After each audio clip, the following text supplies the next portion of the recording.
రక్షణ తీసుకున్న బూతు మాట్లాడుతున్న వాళ్ళు, రక్షణ తీసుకున్న గొడవలు ఆడుతున్న వాళ్ళు, రక్షణ తీసుకున్న దాన్ని కాపాడుకోలేడు ఎవడో కూడా దీన్ని తీసుకోవడానికి అర్హుడు కాదు. ఒకవేళ అట్లా తీసుకుంటే, అయోగ్యంగా తీసుకుంటే హఠాత్తుగా చచ్చిపోతాం, లేదంటే మరణకరమైన రోగాలు మనం వస్తాయని బైబిల్లో చెప్పడం జరిగింది. అంతేగాని ఏదో ఇస్తున్నారు కదా పాస్టర్ గారు అని చెప్పేసి కప్పుల్లో ఇస్తున్నాడు, కప్పులు తాగడం, లేకపోతే ఈ రొట్టెలు ఇస్తున్నారు కదా రెడీమేడ్ రొట్టెలు అని చెప్పి తినేయడం అంటే దానివల్ల ప్రయోజనం ఉండదో పైగా మీరు శాపాన్ని కొని తెచ్చుకున్న వాళ్ళు అవుతారు. కాబట్టి ప్రియ సంగమా, ఒక రోజు ముందుగానే ఆ రాత్రిగాడే మనం సిద్ధపడి, ప్రభువా ఈ వారంలో పలానా చోట పడిపోయాను, నేత్రాశలో పడిపోయాను, శరీరాశలో పడిపోయాను, జీవడంలో పడిపోయాను, ఎక్కువగా ప్రగల్భాలు పలికాను, ఎదుటోడి మీద అసూయ పడ్డాను, దూషించాను, ద్వేషించాను. కాబట్టి ప్రభువా ఇటువంటి ఏమైనా నాలో ఉంటే తీసివేయని దేవుడి దగ్గర ఆ వారం అంతా మనం చేసిన పాపాలన్నీ దేవుడు గుర్తు చేస్తాడు. ఆ గుర్తు చేసుకున్న పాపాలను బట్టి దేవుడి దగ్గర క్షమాపణ అడిగి అప్పుడు వచ్చి దేవుని యొక్క బల్లను సమీపించాలి. అలా సమీపించిన రోజే అది మీకు ప్రయోజనకరంగా ఉంటుంది. కానీ లేదంటే మీరు అనారోగ్య పాలవుతారు, రోగాల పాలవుతారు, మరణానికి దగ్గర అవుతారు. కాబట్టి ప్రియ సంఘం, రక్షణ కాపాడుకోలేని నీవు రక్షించే దేవుడి దగ్గరకు వచ్చి ఆయన శరీరాన్ని ఎలా తింటున్నావు? రక్షణ కాపాడుకోలే నీవు ఆయన యొక్క రక్తాన్ని ఎలా తాగుతున్నావు? అసలు నువ్వు యోగ్యుడువా? నీకు అర్హత ఉందా? ఏదైనా కనుక ఎవడైనా మన దగ్గర గొడవ పెట్టుకుంటే మన ఏమంటాం, ఏంట్రా నా గుమ్మం పెట్టి ఎక్కడానికి కూడా సరిపోతావా, దిగా అని చెప్పేసి విపరీతమైన మాట్లాడుతూ ఉంటాం మనం. అటువంటిది దేవునికి లోబడకుండా, దేవుడిచ్చిన రక్షణను నిలబెట్టుకోకుండా, దేవుని అంగీకారాన్ని నువ్వు పొందకుండా, దేవునికి ఫలప్రాయంగా నువ్వు ఉండకుండా ఉన్నప్పుడు దేవుడు నీకు ఇచ్చే ఆ యొక్క రొట్టె ద్రాక్షరసాన్ని ఎలా తీసుకుంటున్నావు? కాబట్టి ప్రియ సంఘం చాలా జాగ్రత్త. చూద్దాం దేవుని యొక్క వాక్యంలోకి వెళ్దాం. సామెతల గ్రంథం 16వ అధ్యాయం 20వ వచనం చూసుకుందాం. సామెతల గ్రంథం 16వ అధ్యాయం 20వ వచనం చూసుకుందాం ఒకసారి. 16:20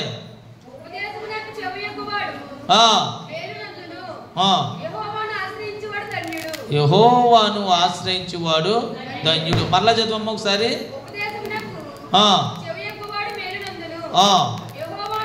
యెహోవాను ఆశ్రయించువాడు ధన్యుడు. అది ఆశ్రయించడం అంటే ఏంటంటే, నీవే నా దిక్కు, నీవే నా మొక్కు, నీవు తప్ప నాకు ఎవరో లేరు ప్రభువా. ఇదిగో విపత్కాలమైన పరిస్థితులు వచ్చినాయి, భయంకరమైన ఆటంకాలు వచ్చినాయి, కుటుంబాల్లో కలహాలు వచ్చినాయి, భార్యాభర్తల మధ్యన విరోధాలు వచ్చినాయి, ఇరుగు పొరుగు మధ్యన సఖ్యత లేదు, నేను పనిచేసే దిక్కుని కూడా నాపై నేరాలు, నిందలు, ఆరోపణలు వస్తున్నాయి ప్రభువా. ఈ అంతటికి కారణం నేనైనా కానీ నేను నిన్ను ఆశ్రయిస్తున్నాను, నేను ఆశ్రయించడం వల్ల నాకు ధన్యత కలుగు చెయ్యి ప్రభు అని ప్రభువు దగ్గర మనం ప్రార్థన చేసుకోవాలి. ఎప్పుడు కూడా మనం ఎవరిని ఆశ్రయిస్తామంటే ఇరుగు వారిని, పొరుగు వారిని, బాధలు వచ్చినప్పుడు, కష్టాలు వచ్చినప్పుడు వాళ్ళ దగ్గరికి వెళ్ళి మన కష్టాన్ని అంతా చెప్పుకుంటూ ఉంటాం. ఏదో ఒక టయాన్ని వాళ్ళు ఏం చేస్తారంటే సరి అయిన సమయం చూసి నువ్వు కష్టం వచ్చినప్పుడు, కన్నీరు వచ్చినప్పుడు వాళ్ళ గ్యారెంటీగా నిన్ను మళ్ళా మనల్ని విమర్శన చేసే పరిస్థితి మనం తెచ్చుకుంటాం. అదే దేవుని దగ్గర మనం చెప్పుకున్నామంటే కనుక మన పరిస్థితి ఎలా ఉంటుందంటే ఆయనే మనకు ఆశ్రయము, దుర్గమును అవుతాడు. దేవునికి స్తోత్రం, దేవునికి స్తోత్రం. గట్టిగా చెప్పట్ల మగవాళ్ళు, దేవునికి స్తోత్రం. ఎందుకు వచ్చాం? దేవుని సన్నిధిలో కూర్చుని వెళ్ళిపోవడానికి వచ్చావా? దేవుడి సన్నిధిలో కూర్చుని వెళ్ళిపోయి బదులు అక్కడ చెట్టు కింద, జాన్ చెట్టు కింద ఓ జాంకాయ తిని కూర్చోవడం బెస్ట్. నువ్వు దేవుడి సన్నిధిలో ఉన్న పాట పాడవు, హల్లెలూయా చెప్పు, నోటికి స్తోత్రం లేదు. మరణకాలం వచ్చినప్పుడు అని సైకిల్ చేసే పరిస్థితికి వస్తుంది. కాబట్టి చాలా జాగ్రత్త. కాళ్ళు జాగ్రత్త, చేతులు జాగ్రత్త, కళ్ళు జాగ్రత్త, పళ్ళు జాగ్రత్త, ముఖ్యంగా నీ ఒళ్ళు జాగ్రత్త. దేవుడు చెప్తున్నాడు అవన్నీ దేవుడికి అనుగ్రహించినవి. కొంతకాలం ఇక్కడ దేవుడు సృష్టించిన ఆ సృష్టిని అంతా అనుభవించి, ఆయన పెట్టినవన్నీ తిని అనుభవించి, ఆయన కోసం పరిశుద్ధంగా జీవించి ఆయన దగ్గరికి మళ్ళా వెళ్ళాలి అనేది ఆయన యొక్క సంకల్పము, ఆయన యొక్క కోరిక. కాబట్టి ఆ కోరికని ఎవరైతే నెరవేర్తాడో, ఎవరైతే దేవుని ఆశ్రయించాడో వాడు ధన్యుడిగా తీర్చిదిద్దబడతాడో. ఈరోజు మనం నేర్చుకున్న పాఠం అంటే యెహోవాను ఆశ్రయించేవారు ఎలాంటి ధన్యతను పొందారు, యెహోవాని ఆశ్రయించిన వారు ఎలాంటి మేళ్ళు కొనుక్కున్నారో, ఎలాంటి మేళ్ళ నుంచి దేవుడు వారిని కాపాడడు, ఎలాంటి సమస్య నుంచి దేవుడు వారిని కాపాడడు, ఎలాంటి మేలులు చేసి వాళ్ళని రక్షించాడు అనేది ఈరోజు మనం దేవుని యొక్క పాఠంలో చూద్దాం. యెషయా గ్రంథం 26 అధ్యాయం 4వ వచనం చూసినప్పుడు, యెషయా గ్రంథం అమ్మ కొంచెం మైక్లో చదవండి. యెషయా గ్రంథము 26వ అధ్యాయం 4వ వచనం. యెషయా 26:4. యెషయా గ్రంథం 26వ అధ్యాయము 4వ వచనం. యెహోవాయే నిత్యాశ్రయ దుర్గము, యుగయుగములు యెహోవాను నమ్ముకొనుడి. ఆయన ఉన్నత స్థల నివాసులను ఎత్తైన దుర్గమును దిగగొట్టువాడు. చాలు. యెహోవాయే నిత్యాశ్రయ దుర్గము, యుగయుగములు యెహోవాను నమ్ముకొనుడి. ఆయన ఉన్నత స్థల నివాసులను ఎత్తైన దుర్గములను దిగొట్టువాడు ఆయన వాడిని. చాలు. ఇక్కడ 4వ వచనం చూసినప్పుడు అక్కడ మనకు కనపడే మాట ఏంటంటే, యెహోవాయే నిత్య ఆశ్రయ దుర్గము. యెహోవాయే నిత్య ఆశ్రయ దుర్గము, యుగయుగములు యెహోవాను నమ్ముకోండి. చాలామంది రక్షణ తీసుకుంటారు, అన్యులు వస్తారు, దేవుడి సన్నిధికి వస్తారు. మనం ఏదో చెప్తాం, ఆ టైంలో చాలా ఊపుగా ఉంటుంది వాళ్ళకి. వచ్చి ఏ వ్యాధి కోసమో, బాధ కోసమో, అప్పుల కోసమో, ముప్పుల కోసమో ఏదో తిప్పల పడలేక మొత్తాన్ని మనం చెప్పిన మాటిని వచ్చి ఏం చేస్తాడంటే బాప్తిసం తీసుకుంటాడు, దేవుడి సన్నిధికి రావడం మొదలెడతాడు. ఎప్పుడైతే ఇతను నిరీక్షణ అంతా దేని మీద అంటే అప్పులు పోవాలి. ఎందుకోసం బాప్తిసం తీసుకున్నావు? అప్పులు పోవడం కోసం బాప్తిసం. ఎందుకు తీసుకున్నావు బాప్తిసం? రోగం నయం అవడానికి తీసుకున్నాను బాప్తిసం. ఎందుకు తీసుకున్న బాప్తిసం? నా పిల్లకి పెళ్ళి అవ్వట్లేదు కాబట్టి నేను ఆ పిల్ల పెళ్ళి అవుతుందని చెప్పేసి నేను తీసుకున్నాను. ఇలాంటి బాప్తిసం తీసుకున్న వాళ్ళు లోకపరమైన ఆశల్ని నెరవేర్చుకోవడానికే తీసుకున్నారు తప్ప దేవుని పరమైన ఆశలు నెరవేర్చుకోవడానికి ఎవరో అసలు బాప్తిసం అనేది రక్షణ. ఈ రక్షణ ఏంటంటే ఈ మలినమైన శరీరాన్ని దేవుడు తన పరిశుద్ధతతో తన రక్తంతో నిన్ను కడిగి తన సొంత రక్షకునిగా అంగీకరించడం వలన ఆ శరీరంతో నువ్వు ఏం చేస్తావంటే మరణించిన తదునంతరం ఆ శరీరాన్ని భూమిలో పూడ్చిన తర్వాత మహిమ శరీరాన్ని చేసుకుని దేవుడు తన యొక్క మహిమైశ్వర్యంలోనికి మనం ప్రవేశపెట్టడానికి మనకి శరీరాన్ని దేవుడు అమర్చాడు. కాబట్టి యెహోవాయే నిత్యము ఆశ్రయ దుర్గము. మనకి ఎవరంటే వాళ్ళు వస్తారో వెళ్ళిపోతారు, కార్యాలు జరగవు, వెళ్ళిపోతారు. ఏమంటే ఏం చేశాడండి దేవుడు అని చెప్పేసి అంటారు. నాకు తెలిసి నా స్నేహితుడు ఒకడు ఉన్నాడు, వాడు బాప్తిసం తీసుకున్నాడు, నాతోనే బాప్తిసం తీసుకున్నాడు, నాతోనే ప్రభురాత్రి వల్ల సంస్కారం తీసుకునేవాడు, నాతోనే పాటలు పాడేవాడు, పక్కన కూర్చుని కందిరి వాయించేవాడు. నేను డ్రమ్ము కొట్టి వాడు కందిరి కొడుతుంటే అద్భుతంగా ఉండేది మాట స్తుతి ఆరాధన. అలాంటి టైంలో కొన్నాళ్ళకు వాడు ఏమయ్యాడంటే తాగుబోతుగా మారిపోయాడు. త్రాగుబోతుగా మారిపోయి ఏం చేశాడంటే రకరకాల గుళ్ళకు వెళ్ళడం మొదలెట్టి ఇంతంత బొట్లు ఎట్టుకుని ఇంతంత బ్యాండీలు కట్టుకుని ఈ యొక్క ఎన్నో రకాల రాజకీయ నాయకులు లేదంటే వివిధ సభల్లో డ్యాన్స్ చేసుకుంటూ తనకి ఇచ్చిన రక్షణ పోగొట్టుకుని ఏమయ్యాడంటే దుర్బలుడైపోయి ఈరోజు భయంకరమైన పరిస్థితుల్లోకి వెళ్ళిపోయాడు. ప్రియ సంగమా, దేవుడిని ఎప్పుడు కూడా ఈ రోజు చేయకపోయినా దేవుడు ఆలస్యం చేసినా ఆలస్యం చేయడు. ఈ రోజు నీకు రోగం ఉందేమో ఆ రోగంతోనే నువ్వు ఎంతకాలమైనా జీవించడానికి దేనికి అనుమతిస్తాడో. ఎయిడ్స్ రోగం ఉన్నాడు, ఎయిడ్స్ వ్యాధి ఉంది, ఎయిడ్స్ రోజుకి ఏం చేస్తాడు? చనిపోతాను దిగులు పడుతుంటాడు. దేవుడు అలాంటి వారు ప్రార్థన, కొంతమంది నీతిమంతులు ప్రార్థన ఆలకించి ఆ యొక్క టెస్ట్లో మళ్ళీ ఆ క్రిములు ఆ వైరస్ పెరగకుండా కొన్ని మెడిసిన్స్ మీకు ఇవ్వడం జరుగుతూ ఉంటుంది. ఆ మెడిసిన్ ద్వారా మామూలుడు ఎలా బ్రతుకుతున్నాడో వీడు కూడా అలాగే బ్రతుకుతాడు, మామూలుడు ఎలా తింటున్నాడో వీడు కూడా అలాగే తింటాడు. అందులో ఏ భేదం లేదు. అంటే దేవుడిని మొరాలకించి ఏదో ఒక ప్రత్యామ్నాయాన్ని చూపించాడు కాబట్టి నీవు చనిపోతావు, వాడు చనిపోతాడు. ఆ మాత్రం దానికి దేవుడు నాకు ఈ రోగం తీయలేదు, నాకు ఈ బాధ తీయలేదు, నాకు ఎందుకు వచ్చిన జీవితం అని చెప్పేసి దేవుడిని వదిలిపెట్టి మనం బయటికి వెళ్ళిపోకూడదు. దేవుడే మనకి నిత్యము ఆశ్రయ దుర్గమై ఉన్నాడు. దుర్గం అంటే ఏంటి? ఒక శత్రువుని కొట్టాలంటే ఆ దుర్గం మీద కూర్చుంటే దానికి అడ్డు ఉంటేనే అటువైపు పడేసే బాణాలు కానీ తుపాకీ గుళ్ళు కానీ ఏమీ కూడా మనల్ని ఏం చేయవు, పట్టుకోవో, ఏమీ కూడా మన చంపజాలం. అలాంటిది దేవుడు అంటున్నాడు, నిన్ను ఎవరైనా కనుక నేను ఇబ్బంది పెట్టినా, నీకే రోగం వచ్చినా, నీకే బాధ వచ్చినా, శత్రువుని కొట్టాలన్నా, తిట్టాలన్నా, నిన్ను హింసించాలన్నా, నిన్ను తిట్టినా, ఏం చేసినా నేను నీకు అట్టుకుంటాను. నేనే నిత్యము నీకు ఆశ్రయము దుర్గమును. దేవునికి స్తోత్రం, దేవునికి స్తోత్రం చెప్పండి, దేవునికి స్తోత్రం. కాబట్టి అటు అటువంటి నిత్యాశయ దుర్గమునకు మనం చేరుకున్నప్పుడు, అటువంటి దేవుని పొందుకోవాలనుకున్నప్పుడు మన సమయానికి రావాలి, దేవుని వాక్యం వినాలి, దేవుని సన్నిధిలో మోకరించాలి, కన్నీటి ప్రార్థన చేయాలి. ఇవన్నీ నీకు ఉన్నాయా? ఎంతమంది వారానికి ఒక రోజున ఉపవాసం ఉంటారు? చేతులు ఎత్తండి. 1 2 3 4 5 6 7 8 9 10 11 12. మరి మిగతా వాళ్ళ పరిస్థితి నిత్యరాజ్యం వద్దా నీకు? దేవుడికి దగ్గరగా నువ్వు ఉండవా? అంటే నువ్వు అఫీషియల్గా భక్తి చేసేసి కూర్చుని వెళ్ళిపోయినంత మాత్రం దేవుడు నీకు నిత్యరాజ్యం ఇచ్చేస్తాడా? కొన్ని షరతులు, నిబంధనలు ఉన్నాయి. దేవుని రాజ్యానికి వెళ్ళాలన్నా, దేవుని పరలోక రాజ్యం సంపాదించాలన్నా, దేవుడితో నిలబడాలన్నా, దేవుడితో ఉండాలన్నా సరే, దేవుడితో నడవాలన్నా సరే కొన్ని నిబంధనలు ఉన్నాయి. అది నిత్యము మోకాళ్ళ ప్రార్థన, ఉపవాసము, ప్రార్థన, ఉపవాసము, బైబిల్ చదవడం, దేవునితో మాట్లాడడం, దేవుడు నీతో మాట్లాడు. ఇలా ధ్యానించుకుంటూ మనం ఎప్పుడైతే వెళ్తూ ఉంటామో దేవునికి నువ్వు దగ్గరగా ఉన్నవాటి లెక్క. అప్పుడు నీ మీదకి ఎటువంటి శత్రువు వచ్చినా సరే, సమూహం వచ్చి సైన్యంలో నీ మీదకు వచ్చిన దేవుడు ఒక దుర్గంలో నిలబడి నిత్యము నిన్ను ఏం చేస్తాడో కాపాడుతాడో. నమ్మనోళ్ళు దేవుని స్తోత్రం చేయండి, నమ్మనోళ్ళు దేవుని స్తోత్రం చేయండి, నమ్మనోళ్ళు దేవుని స్తోత్రం చేయండి. చాలా మంది బాధపడుతుంటారు, అయ్యో నేను ఒంటరి వాడిని, భర్త లేడు, నా బిడ్డల పరిస్థితి ఏంటి అని కుమ్మిలిపోతూ ఉంటారు. ఒకవేళ భర్త ఉన్నా లేనట్టే, లేనా ఉన్నట్టే, ఒకవేళ ఉన్నా పని చేయడు, ఈవిడ తెచ్చిందే తింటా ఉంటాడు. ఇలాంటి భర్తలు కొంతమంది ఉంటారు. కొంతమంది భర్తలు ఉంటారు చనిపోతారు, చనిపోయినా కానీ పాపం వాళ్ళ ఇటువంటి ప్రయోజనం ఉండదు. వాళ్ళు ఉన్నా ఒకటే, భూమి మీద లేకపోయినా ఒకటే.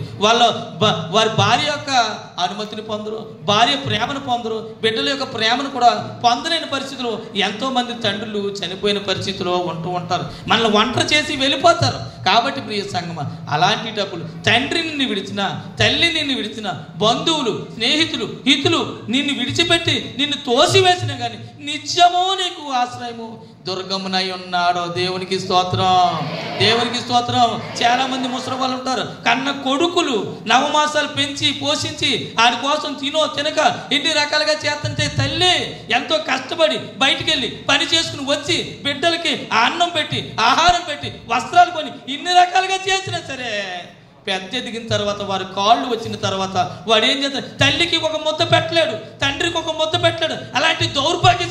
మరి భార్యను చేసుకున్నావు, భార్యకు ముద్ద ఉంటుంది, బిడ్డలకు ముద్ద ఉంది, కానీ ఎంత తల్లిదండ్రులకు ముద్ద లేని పరిస్థితుల్లో, దౌర్భాగ్య స్థితిలో కొడుకులు ఉన్నారు. ఏమండి, మన వంటలు తోముతున్నప్పుడు ఇలా అన్నం తిరిగేసి ఇలా కడిగేసి అంట్లు తోముకున్న పాడేస్తే ఇంత ముద్ద వస్తుందండి. ఆ వంత ముద్ద పెట్టుకుంటే ఆ తల్లి తిని సంతోషించి దీవెంతది. దేవునికి స్తోత్రం కలుగా. అలాంటి తల్లిదండ్రులు విడిచిపెట్టినాడు పరలోక రాజ్యం ఎలాగెళ్తాడో?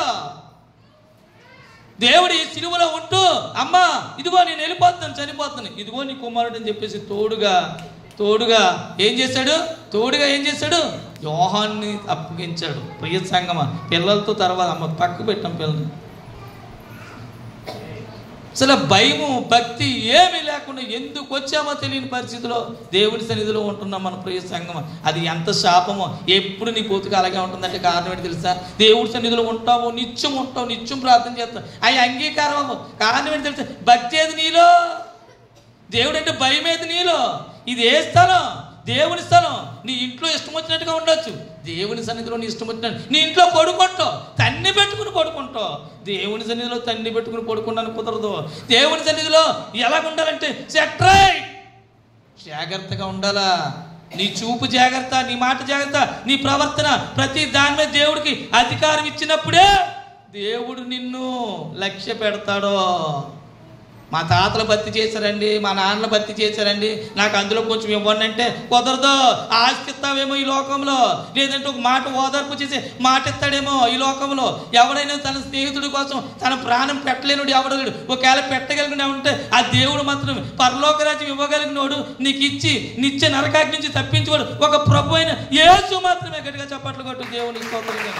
ఇలాంటి కనీసం భయము, భక్తి లేకుండా దేవుడి సన్నిధిలో ఎలా కూర్చోగలుగుతున్నావు? అసలు మనసు ఉందా నీకు? మనసు ఉంది. తమ్ముడు ఆగి పాట పాడతాను, బాబు ఆర్కెస్ట్రా కూర్చోండి. అలాగే దేవునికి స్తోత్రం కలిగాక, దేవునికి స్తోత్రం కలిగి. కాబట్టి ప్రియ సంగమా, దేవుడు ఈరోజు చాలా బాధగా మీతో మాట్లాడుతాడు. అమ్మా నీకు ఏదైనా సరే కష్టం వచ్చినప్పుడు కానీ, నష్టం వచ్చినా కాబట్టి, ఆటంకాలు వచ్చినప్పుడు కానీ, మీకు ఏదైనా ఉపద్రవాలు వచ్చినప్పుడు కానీ నువ్వు ఎవరిని ఆశ్రయించాలంటే నన్నమ్మా, నన్ను ఆశ్రయించు. నేను నిత్యమో ఎలాంటి వాడంట? నిత్యము. ఇప్పుడు ఉండి రేపు వెళ్ళిపోయేవాడు కాదు, ఇప్పుడు పట్టుకుని రేపు వదిలేసేవాడు కాదు. అలాగని చెప్పేసి నాకు బలం చాలట్లేదు కాబట్టి వేరే వాడిని ఆశ్రయించు అని చెప్పేవాడు దేవుడు కాదు. నిత్యము నీకు ఆశ్రయము దుర్గముగా ఉండేవాడు దేవుడు. దేవునికి స్తోత్రం. దేవుడు అదే గ్రంథం 50 అధ్యాయం 10వ వచనం చదువుకున్నాం. అదే గ్రంథం 50:10 చదువు ఒకసారి. 50:10 అదే గ్రంథం 50 అధ్యాయం 10వ వచనం చదువుదాం ఒకసారి. 50 అధ్యాయం 10వ వచనంలో కూడా ఒక చక్కని మాట మన కోసం అక్కడ రాయబడి ఉన్నది. మీలో యెహోవాకు భయపడి ఆయన సేవకుల మాట వినువాడెవడు? వెలుగు లేకయే చీకట్లో నడుచువాడు యెహోవా నామమును ఆశ్రయించి దేవుని నమ్ముకోవాలి. సేవకుడు చెప్తున్నాడు, దేవుడు డైరెక్ట్ గా వచ్చి నీకు చెప్పడు. అమ్మా సుబ్బారావా, అప్పారావా, సువర్తమ్మ, రాత్రి నువ్వు ఇలా చేసావు, నువ్వు అలాగుండని దేవుని దగ్గరకు వచ్చి చెప్పడు. డైరెక్ట్గా దేవుని దగ్గరికి వచ్చి చెప్పడు. ఆయన చెప్పగలిగితే వాక్యం ద్వారా సేవకుల ద్వారా చెప్తాడు. ఆ చెప్పుతున్నప్పుడు నువ్వు అది వినాలి. చాలామంది అంటూ ఉంటారు, ఆత్మాల మా పిల్ల కోసమే చెప్తున్నాడు, ఆత్మాల మా పిల్లడి కోసమే. ఎవడు నాకు అవసరం ఏంటి? నీ పిల్ల పోతే నాకు అవసరం ఏంటి? నీ మొగుడు పోతే నాకు అవసరం ఏంటి? నీ భార్య పోతే నాకు అవసరం ఏంటి? నీ అన్నదమ్ముడు విడిపోతే నాకు అవసరం ఏంటి? రక్త సంబంధం కాపాడుకోపోతే నాకేంటి? దేవుడు చెప్పమన్నాడు, చెప్పుతున్నాను, వెళ్ళిపోతున్నాను. వెళ్తే బాగుపడతావు. దేవుడు చెప్పుడు అనుకుంటే నిలబడతావు, లేదంటే పోయేది నువ్వే. కాబట్టి ప్రియ సంఘం, ఈ రోజు దేవుడి సంఘానికి ఎందుకు వచ్చావంటే నువ్వు దేవుడు ఏ మాట చెప్తున్నాడు? నన్ను గద్దెత్తున్నాడా? వ్యభిచారం చేసేవాడి కోసం చెప్తే ఆ వాక్యం చెప్తే వ్యభిచారం చేసేవాడికి నచ్చదు. దొంగతనం చేసేవాడికి చెప్తే దొంగతనం చేసేవాడికి నచ్చదు. బూతులాడేవాడి కోసం చెప్తే బూతులాడేవాడికి నచ్చదు. పోకరిగా తిరిగేవాడి కోసం చెప్తే పోకరిగా తిరిగేవాళ్ళు, పని పాట లేకుండా ఇంటికాడ కూర్చునేవాడి కోసం చెప్తే అది నచ్చదు. మరి ఏమి నచ్చుతుంది నీకు? దేవుని వాక్యం అంటే సరి చేసేది నాయన. అగ్ని లాంటిది, కాలుస్తుంది, నిన్ను కాలుస్తుంది, బొగ్గు చేస్తుంది, నిన్ను బూడిద చేయగలదు దేవుని వాక్యం. కాబట్టి దేవుని నిర్లక్ష్యం చేయకూడదు. కాబట్టి అంటున్నాడు, నీ సేవకుని మాట విని ప్రభు చెప్పండి, చదవండి. మీలో యెహోవాకు భయపడి ఆయన సేవకుల మాట వినివాడు ఎవడంటున్నాడు ఈ రోజుల్లో? ఆయన చెప్పాడు, అలాగే చెప్తాడు. ఆయనకి ఏంటి? ఆయనకి అన్నీ ఉన్నాయి, డబ్బులు వస్తున్నాయి, అన్నీ వస్తున్నాయి. మేము ఒక రోజు వెళ్తాను కానీ కూడు ఉండదు, మాకు ఇంట్లో గడవదు. అలాంటప్పుడు ఎలాగొచ్చేస్తాం గుడికి? ఎలాగొచ్చేస్తాం గుడికి? ఆయన అలాగే చెప్తాడు. కానుకల కోసం చెప్తాడు, చర్చికి రండి అని చెప్తాడు, టయానికి రమ్మని చెప్తాడు. మాకు ఎలా కుదురుతుంది? ఒకవేళ దేవుడు తీసుకుపోతే, ఈ రాత్రి తీసుకుపోయాడనుకో దేవుడు, ఇంక నువ్వు పని చేయడానికి ఆ ఇల్లు ఉండదు, నువ్వు వెళ్ళడానికి ఆఫీసు ఉండదు, అంతవరకు నువ్వు తెచ్చుకోకు.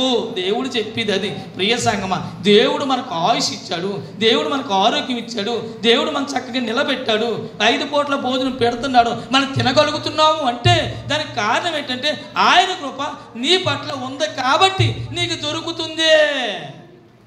అది దొరకలేని చూడు, ఎన్నో వరదలు వస్తున్నాయి, ఎన్నో వరదలు విపరీతంగా మాట కొట్టుకెళ్ళిపోతున్నాయి. కార్లు బస్సులతో పాటు కొట్టుకెళ్ళిపోతాయి. 20 మంది 60 మంది సజీవ సమాధి శవాలు దొరక్క కుళ్ళిపోయి అక్కడెక్కడ తేలుతున్నాయి. ఇంకా దేవుడు నీకు అవకాశం ఇవ్వలేదే. అటువంటి పరిస్థితిలో దేవుడు నేను పెట్టలేదు. ఎంతోమంది ఇల్లు కూలిపోతున్నాయి, కొండ చర్యలు కూలిపోయి విజయవాడలో 20 కుటుంబాలు నాశనం అయిపోయినాయి. 20 కుటుంబాలు చచ్చిపోయినాయి ప్రియ సంగమా. కానీ దేవుడు నిన్ను మంచి ఆశ్రయదుర్గంగా ఉండి నీకు మంచి ఇల్లు ఇచ్చాడు కదా, మంచి స్లాబ్ ఇచ్చాడు కదా, చక్కగా నువ్వు ఉంటున్నావు కదా, చక్కగా తింటున్నావు కదా. ఈ రోజు వాళ్ళకి దాహానికి నీళ్ళు లేక గాజా పట్టణంలో వారు మూత్రాన్ని వాళ్ళే వేసుకుని ఆ మూత్రాన్ని మళ్ళీ సరి చేసుకుని ఆ మూత్రంతో తాగుతున్నారు. సంగమా తెలుసా మీకు? అంతేకాదు, స్నానం చేయడానికి నీళ్ళు లేక ఒక నీళ్లు తీసుకుని ఆ టబ్బులో ఆ పిల్లల్ని అతను స్నానం చేసిన తర్వాత ఆ వచ్చిన నీళ్ళని మళ్ళా వడగట్టుకుని మళ్ళా తాగుతున్నారు. ఎలాంటి దుర్భరమైన పరిస్థితుల్లో ప్రపంచం ఉందే, ఇలాంటి దుర్భరమైన పరిస్థితుల్లో ప్రపంచం ఉంది. ఇదిగో అంత్యకాలం దగ్గరకు వస్తుంది, ప్రభు రాకడ దగ్గరికి రాబోతుంది. అక్కడక్కడ భూకంపాలు, వరదలు, కరువులు, యుద్ధాలు అన్నీ వింటున్నాం. ఎంతకాలం బతికేస్తానని నమ్మకం నీకు? ఎంతకాలం బతికేద్దాం అనుకుంటున్నాం? ఎంతకాలం దేవుడికి విరోధం ఉండి బ్రతుకుదాం అనుకుంటున్నాం? ఈ బ్రతుకు నీకు అవసరమా? దేవుడు చెప్తున్నాడు, ప్రియ సంగమ జాగ్రత్త. ఎప్పటికైనా దేవుడు అంటే భయం ఏర్పాటు చేసుకో, దేవుడు అంటే భక్తి ఏర్పాటు చేసుకో. దేవుడి నోటి నుంచి చెప్పే మాట విని నీ జీవితాన్ని సరి చేసుకోకుండా అలాగుంటానంటే ఏదో ఒక రోజు ఆయన వస్తాడో నీకు సమాధానం ప్రతిదానికి చెప్తాడు. తాట తీస్తాడు దేవుడు. మామూలుగా కాదు, ఎంత దేవుని ముందు నువ్వు ఎంత పురుగు. దావీదు అంటాడు, అయ్యా నేను నరుడుని కాదు పురుగును. ఎవరిని? నేను నరుడుని కాదు పురుగును. అంటే పురుగును మనం ఏం చేస్తాం? ఇలా పట్టుకుని నలిపితే చచ్చిపోతుంది. అలాంటి పరిస్థితులు ఎంతలో కనపడి అంతలో మాయం పడిపోయే నీటి ఆవిరి లాంటి, నీటి బుడగ లాంటి మన జీవితాన్ని దేవుడు ఇంకా 60 ఏళ్ళు 70 ఏళ్ళు 80 ఏళ్ళు 90 ఏళ్ళు బతికించేస్తాడు. నువ్వు ఎలాగనుకుంటున్నావు? నీ పాపాన్ని బట్టి నీకు ప్రాయశ్చిత్తం జరుగుతుంది. కాబట్టి ప్రియ సంగమా, జాగ్రత్తగా మనం దేవుని యందు భయము భక్తి కలిగి ఉండాలి. ఇలాగే దేవుణ్ణి ఆశ్రయించిన ఒక వ్యక్తి బైబిల్ గ్రంథంలో మనం చూస్తాం. అది ఎలాంటి పరిస్థితి అంటే, యోసేపు జైల్లో ఉన్నాడు. యోసేపు జైల్లో ఉన్న తర్వాత యోసేపు ఎటువంటి పాపము చేయలేదు, ఎటువంటి నింద పడలేదు, పవిత్రంగా చాలా చక్కగా ఉన్నాడు. ఒక యవ్వన ప్రాయం ఉన్న ఒక కుర్రవాడు. ఈరోజు యవ్వనస్తులను చూస్తే సిగరెట్లు తాగి దాళ్లే యవనస్తులు. ఒరే నీ ఆరోగ్యం పాడైపోద్ది, నీ కాలేయం పాడైపోద్ది, నువ్వు గుండె పాడైపోద్ది, రేపొద్దు నువ్వు తెచ్చే జబ్బులకి మీ అమ్మలు కొంపలు అమ్మేసుకుంటారా నాయన, రేపొద్దు నిలువు నీడు ఉండదురా నీకు. కాబట్టి వచ్చిన దాంతో జాగ్రత్తగా ఉందాం నాయన. సిగరెట్లు తాకంటే సిగరెట్లు తాగి వెళ్ళాలి, కాలేజీలో అమ్మాయిలతో తిరిగి వెళ్ళాలి, దొంగతనాలు బైకులు దొంగతనాలు చేసి విచ్చలవిడిగా మన గర్ల్ ఫ్రెండ్స్కి ఇవ్వాలని, చక్కటి లైఫ్ వెళ్ళాలని, రెస్టారెంట్లు అంట బార్లు అంట తిరిగి వారికున్న ఇంజనీరింగ్ డిగ్రీలు పోగొట్టుకుని దొంగలుగా జైల్లో మసులుతున్న వాళ్ళు యవనస్తులే. కాబట్టి ప్రియ సంగమ, రకరకాల అత్యాచారాలు చేస్తుంది యవనస్తులే.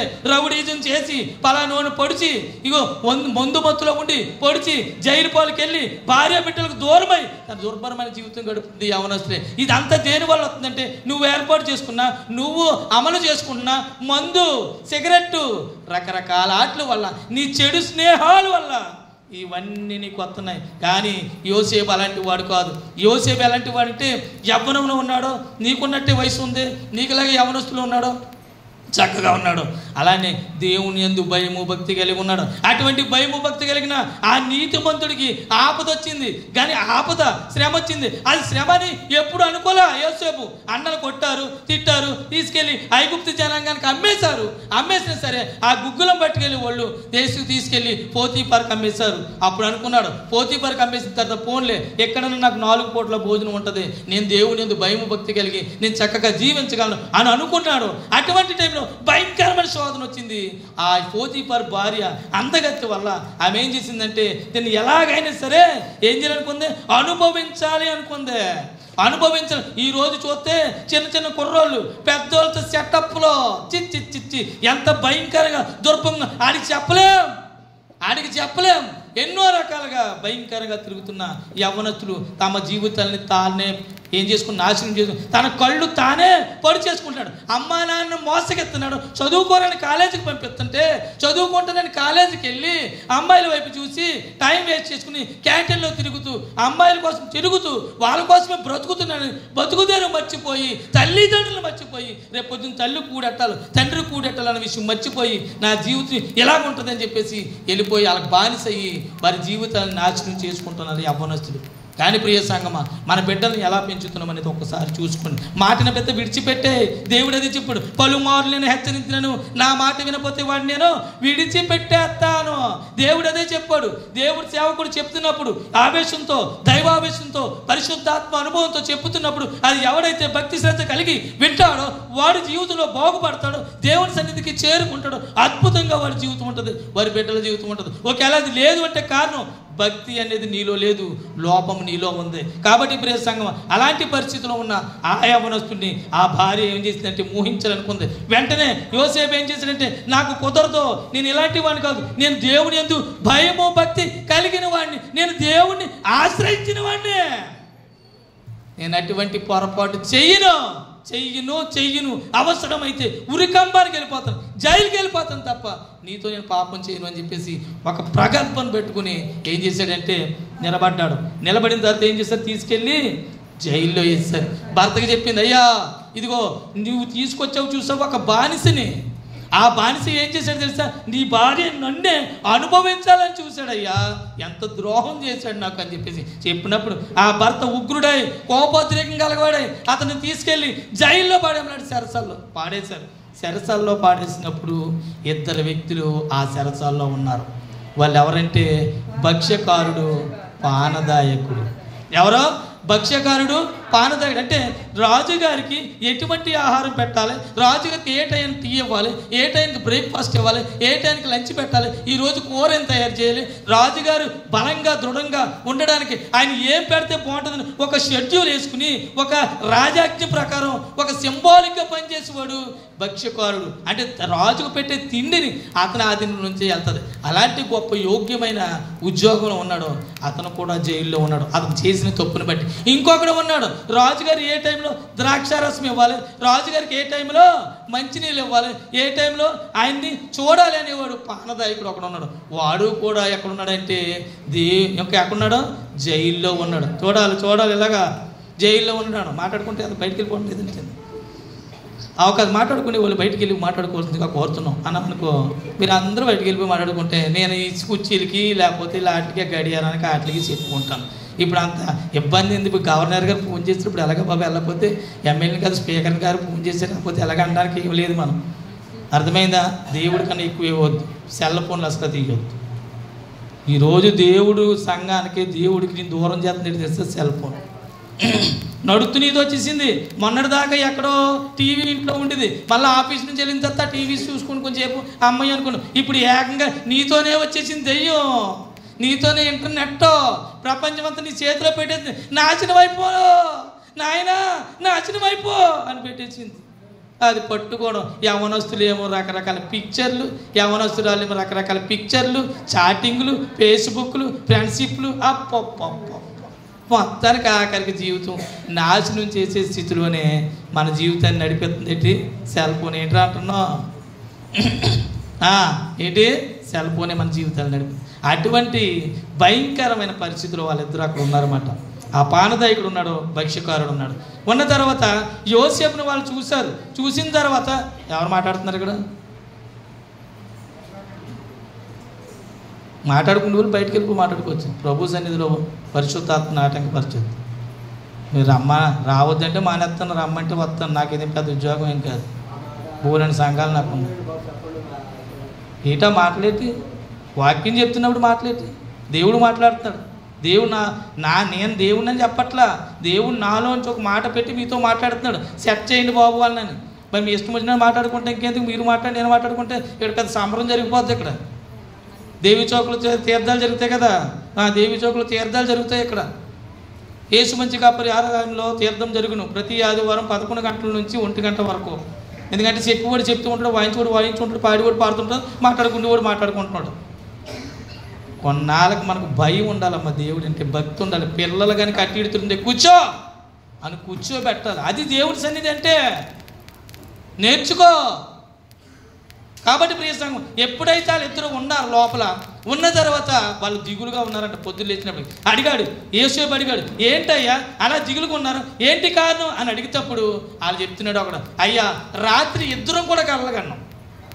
ఆ కలల భావం ఏంటో తెలియక మేము చాలా బాధపడుతున్నాం, చాలా దుఃఖపడుతున్నాం, మా లోపల మేము చాలా వ్యసనపడుతున్నాం అయ్యా అని చెప్పినప్పుడు అప్పుడు యోసేపు అన్నాడు, ఒకవేళ నీ కలల భావం చెప్పగల సామర్థ్యం ఎవరికైనా ఉంటే భూమిలో అది దేవునికి మాత్రమే. గట్టిగా చప్పట్లు కొడతాం. దేవునికి కలల భావాన్ని చెప్పగల సామర్థ్యం, నీ మనసులో ఉన్న భావన, నీ మనసులో ఉన్న ప్రవర్తన, నీ బుర్రలో ఉన్న ఆలోచన బయటికి చెప్పగలిగిన వాడు ఒక దేవుడు మాత్రమే. ప్రపంచంలో ఏ శక్తి పనిచేయదు, కానీ ఒక దేవుడు మాత్రం నీ హృదయాంతరంగంలో ఉన్న ఆలోచన చెప్పగలడు, నీ మనసులో ఉన్న తలంపులు చెప్పగలడు, నువ్వు ఆలోచించే విధానం చెప్పగలడు దేవుడు. కాబట్టి అంత సమర్థుడు దేవుడు ఉన్నాడు. కాబట్టి నేను ప్రార్థన చేస్తాను, చెప్పగలిగితే చెప్తాను అని చెప్పేసి అన్నప్పుడు వెంటనే చెప్పన్నాడు, నీ కళలో ఏంటో ఏమవుతుంది చెప్పంటే భక్ష్యకారుడు చెప్పాడు, అయ్యా నేను తెల్లవారు చేసి వెళ్తుండగా ఒక గంప నా నెత్తి మీద ఉంది, అందులో తెల్లని ఒక పక్షములు నాలో ఉన్నాయి. నేను వెళ్తున్నప్పుడు ఏం చేసిందంట, ఎన్నో పక్షులు వచ్చి,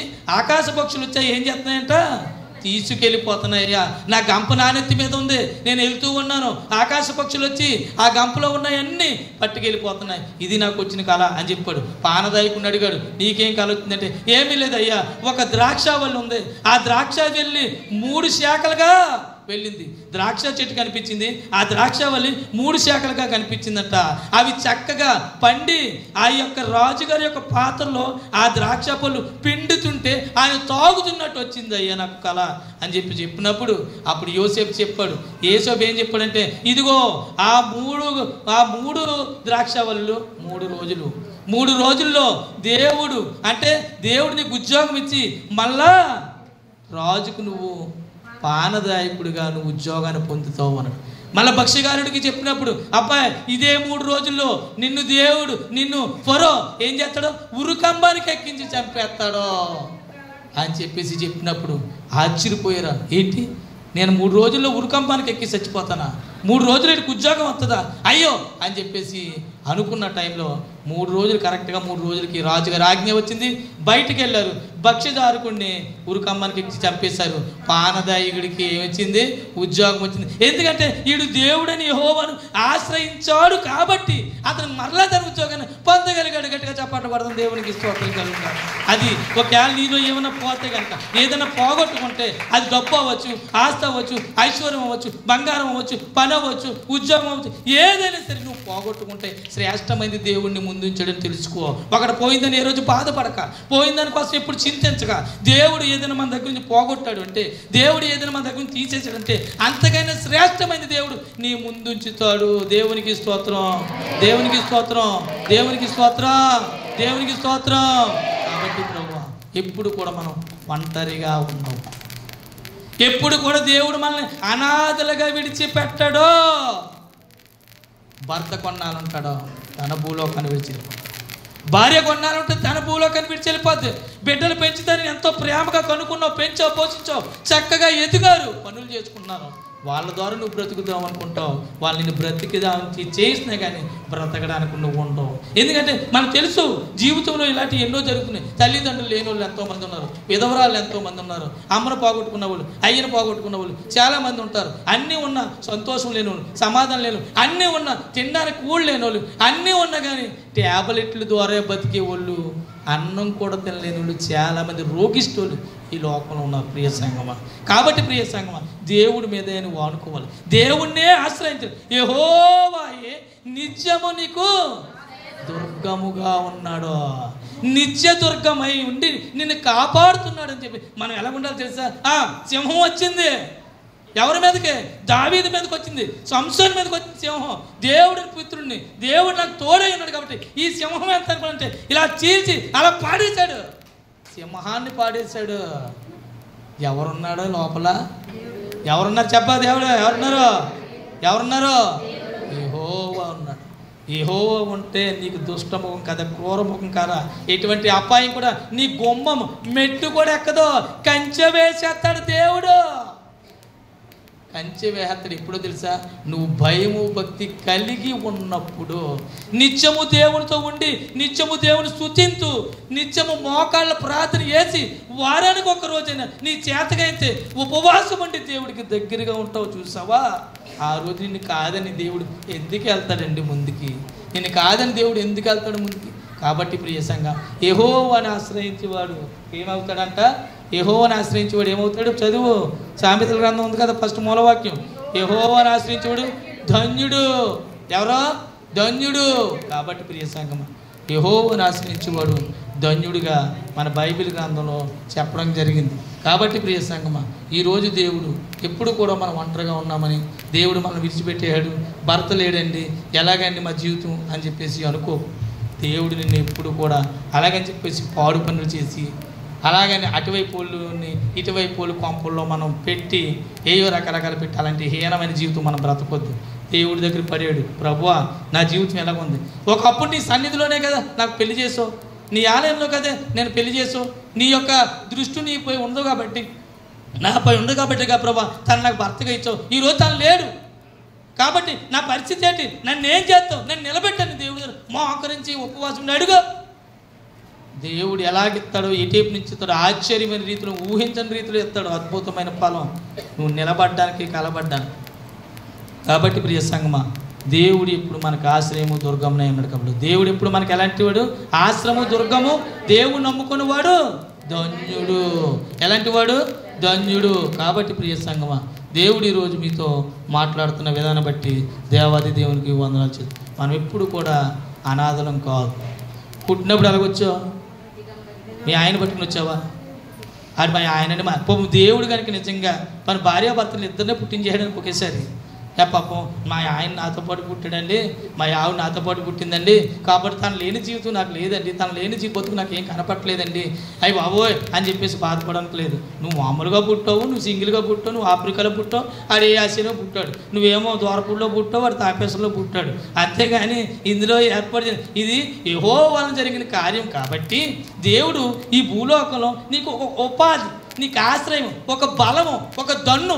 ఎందుకంటే దేవుడు ప్రత్యక్షంగా వచ్చి నీకు ఏ పని చెయ్యడు కాబట్టి నువ్వు ప్రార్థిస్తే ఏదో ఒక విధంగా మనుషుల ద్వారా చేస్తాడు కాబట్టి ఆ యొక్క దన్ను నీకు ఇవ్వడం జరిగింది. ఆ దన్ను ఇందులో సారా పోసేస్తుంది అనుకో, ఎంతకాలం ఉంటుంది నీ దన్ను? సిగరెట్ తాగేస్తుంది అనుకో, ఎంతకాలం ఉంటుంది దన్ను? అలాగే నువ్వు తినేసి ఇంటికాడ కూర్చుని కదలకుండా రకరకాల పని చేసి ఓపకాయం పెంచేసుకుని, కొవ్వు ఎక్కువ పెంచేసుకుని ఒకేసారి గుండెలు కొడితే హార్ట్ అటాక్ చచ్చిపోతే ఎవరుంటారు దన్ను?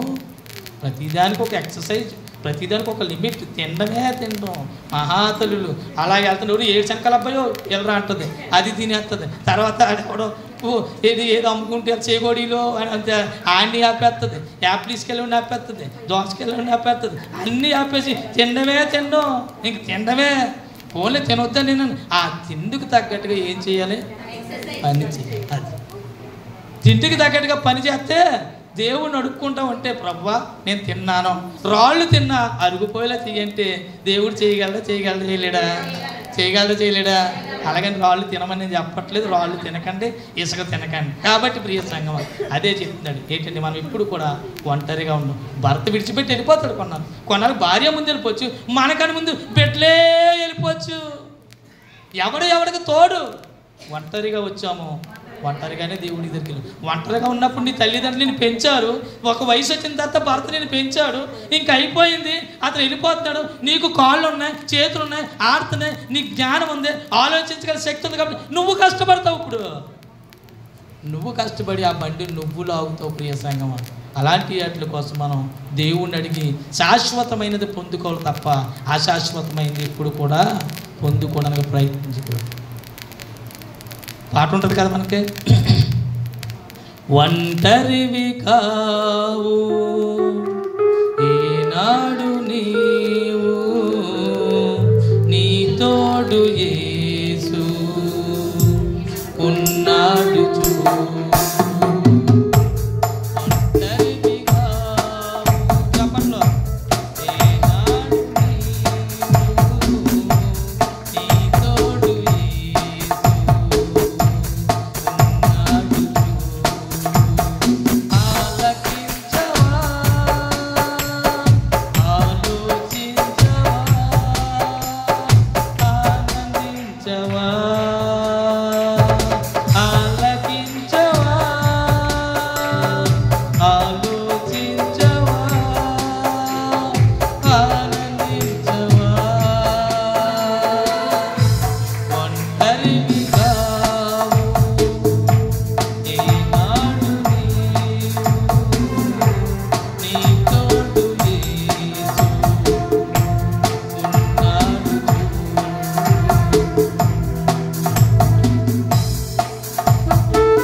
దేవునికి స్తోత్రం, దేవునికి స్తోత్రం.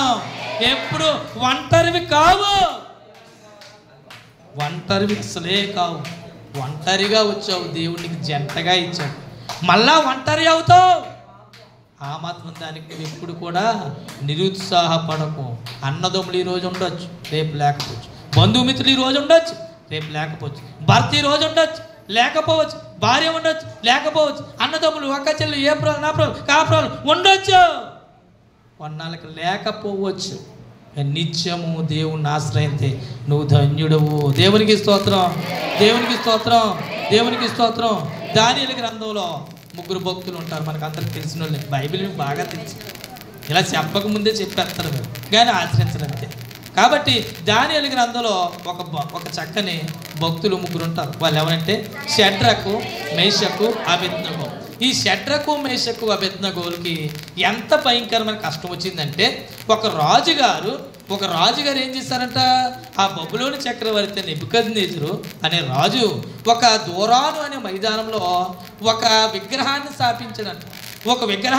ఒక ప్రతిమను నిలబెట్టాడు. అది ఎక్కడ పెట్టాడంటే దూరాను అనే మైదానంలో పెట్టాడు. పెట్టి చెప్తున్నాడు, రే అబ్బాయిలు, ప్రతి ఒక్కడు కూడా నేను డప్పు కొట్టినప్పుడు, వీణ విట్టినప్పుడు, అలాగే విరచి విప్పినప్పుడు, ఫ్లూట్ ఊదినప్పుడు, ఇవన్నీ జరుగుతున్నప్పుడు ఎప్పుడైతే మేళతాళాలు వినబడతాయో ఆ టైంలో ప్రతి ఒక్కడు వచ్చి సాష్టంగపడి ఆ విగ్రహానికి మీరు ఏం చేయాలి, నమస్కారం చెయ్యాలి. ఒకవేళ అలా కనుక విగ్రహానికి సాష్టంగపడి నమస్కారం ఎవరైనా చేయకపోతే వారిని తీసుకెళ్ళి మండుచున్న అగ్నిగుండం వేసి చంపేస్తానని చెప్పాడు. ఎంత భయంకరమైన రాజాజ్ఞ అండి. ఇప్పుడు ఎవరండి వాళ్ళకి ఆశ్రయం? రాజుగారే పరిపాలించే రాజుగారే, శాంతి భద్రతలు చూసే రాజుగారే, వాళ్ళు ప్రోత్సహించే రాజుగారే, బహుమతులు ఇచ్చే రాజుగారు, వారు తిండి పెట్టే రాజుగారు, ఉద్యోగాలు ఇచ్చే రాజుగారు, పరిపాలన చేసే రాజుగారే ఇలాంటి నిర్ణయాన్ని తీసుకున్నప్పుడు ఇంకా ఎవరు వాళ్ళని రక్షిస్తారో, ఇంక ఎవరు వాళ్ళని కాపాడుతారో? ఇంకా రాజు పెట్టాడు ఆజ్ఞ చెయ్యాలంతే. అలాంటి పరిస్థితిలో ఉన్నప్పుడు కొందరు వ్యక్తులు వెళ్ళి చెప్పారు, అయ్యా మీరు చక్కని ఆజ్ఞ పెట్టారు, బాగానే ఉంది, ఒక 3 వ్యక్తులు మాత్రం దానికి సాష్టాంగపడి నమస్కారం చేయట్లేదయ్యా. ఎవరు నా ఆజ్ఞని కాదన్నవాడు, ఎవరో పట్టుకోండి తీసుకురండి అని చెప్పేసి అన్నప్పుడు, ఎవరో కాదయ్యా, వాళ్ళు షడ్రకు, మేషకు, అబేద్నెగో అనేవారు. మా దేవుడు తప్ప మేము ఎవరికి వంగము, మా దేవుడు పట్ల ఎవరికి నమస్కారం చెయ్యము, మ్రొక్కము, సాగిలి పడము అని ఖచ్చితంగా చెప్పేస్తున్నారయ్యా. అలాంటి వాళ్ళని ఏం చేస్తారు, మీరే చెయ్యాలయ్యా, మీరే చెయ్యాలని చెప్పేసి పట్టుకున్నప్పుడు వెంటనే షడ్రకు, మేషకు, అబేద్నెగోల్ని తీసుకొచ్చి అగ్నిగుండంలో పాడేశారు. అగ్నిగుండంలో అధిపతులు, అధికారులు అందరూ వచ్చి అతను పట్టుకుని పాడవేసినప్పుడు అప్పుడు అందులో కాలుతున్నారు. కాలడానికే కదా వేశారు, కాలడానికే వేశారు. అయితే అక్కడ తిరుగుతున్నారు, పాటలు పాడుతున్నారు. అపాయం వచ్చింది, పాటలు పాడుతున్నారు. అపాయం వచ్చింది, పాటలు పాడుతున్నారు. కీడు జరిగింది, పాటలు పాడుతున్నారు. చచ్చిపోవడానికి ఇస్రాయేలు పాటలు పాడుతున్నాడు. దేవుడే మాకు నిత్యము, ఆశ్రయము, దుర్గము అనుకున్నారు. పాటలు పాడుతున్నప్పుడు రాజుగారు చూశాడు. రాజుగారు అడిగారంట, ఎరా వాళ్ళు చచ్చి మాడి ముసైపోయారా? 7 అంతలుగా చేయమన్నారు కదా అగ్నిగుండాన్ని, 7 అంతలు చేశారా? చేశామయ్యా. ఆ 7 అంతలు చేశారు కాబట్టి అగ్నిగుండంలో తోసేయండి, చచ్చిపోతారు. ఈయన చూసి మిగతా వాళ్ళందరూ కూడా భయపడి నేను నిలబెట్టిన విగ్రహానికి ఏం చేయాలి, మొక్కాలా అని చెప్పేసి అన్నప్పుడు వెంటనే అయ్యా వీళ్ళు అడిగారు. ఒక గొప్ప మాట ఉంటుంది కదా, ఏంటంటే ఆ మాట నాకు చాలా ఇష్టం. ఏంటంటే అక్కడ, అయ్యా రాజా మీరు ఆజ్ఞ చేశారు, మేము దాన్ని శిరసావహించు. ఈ వేడిమి గల అగ్నిగుండంలో నుంచి మమ్మల్ని బయటికి తీయగల సమర్థుడు మన ప్రభు అయిన యేసు. గట్టిగా చప్పట్లు కొట్టు, దేవునికి స్తోత్రం.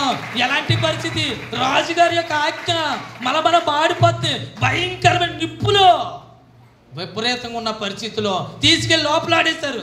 లోపలాడిన దేవదూతని పంపి దేవుడు వాళ్ళకి 4వ వ్యక్తి గుండి వాళ్ళకి కనీసం మాడు వాసన రాకుండా, కనీసం నిప్పు రవ్వ కూడా వాళ్ళని అంటకుండా దేవుడు వాళ్ళని కాపాడాడు. దేవునికి స్తోత్రం కలుగుగా, దేవునికి స్తోత్రం కలుగు.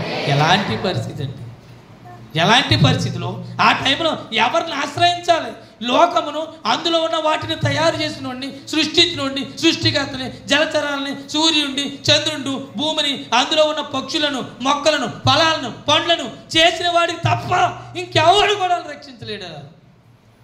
అది తెలుసుకున్న వాళ్ళు అగ్నిగుండం నుండి పాటలు పాడుతున్నారంట, స్తుతి పాటలు. దేవునికి స్తోత్రం, దేవునికి స్తోత్రం.